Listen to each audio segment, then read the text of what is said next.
इतरांचं आयुष्य झाकलेलं पुस्तक असू शकतं, परंतु वृश्चिक रास म्हणजे थरारक कादंबरी असते। या महिन्यात तुमच्यामध्ये प्रचंड मोठे बदल घडून येतील, इतके की नवीन जन्म घेतल्यासारखा तुम्ही नवीन प्रवास सुरू कराल। भाग्य व शुभ संकेत या दृष्टीने विचार केला असता वृश्चिक जातकांसाठी या महिन्यात अनेक शुभ संकेत निर्माण झालेले आहेत। त्यामध्ये प्रामुख्याने सांगायचं झाल्यास तुमच्या भाग्यस्थानात शुक्रदेव विराजमान आहे, ते केंद्राचे स्वामी असून त्रिकोण स्थानात विराजमान आहेत, ज्याला आपण अत्यंत मोठा शुभ संकेत म्हणू शकतो। जोडीदाराकडून तुमच्या भाग्योदय होण्याची इथे शक्यता निर्माण होत आहे। तसंच राशी स्वामी लाभात असणं हा देखील एक मोठा शुभ संकेत आहे। महिन्याच्या दुसऱ्या पंधरवड्यात बुध आणि रवी हे दोन्ही ग्रह तुमच्या लाभस्थानात जाणार आहेत।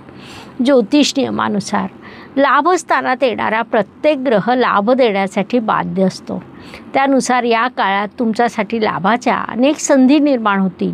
अशा प्रकारे अनेक शुभ संकेतांनी हा महिना तुमच्यासाठी भरलेला आहे।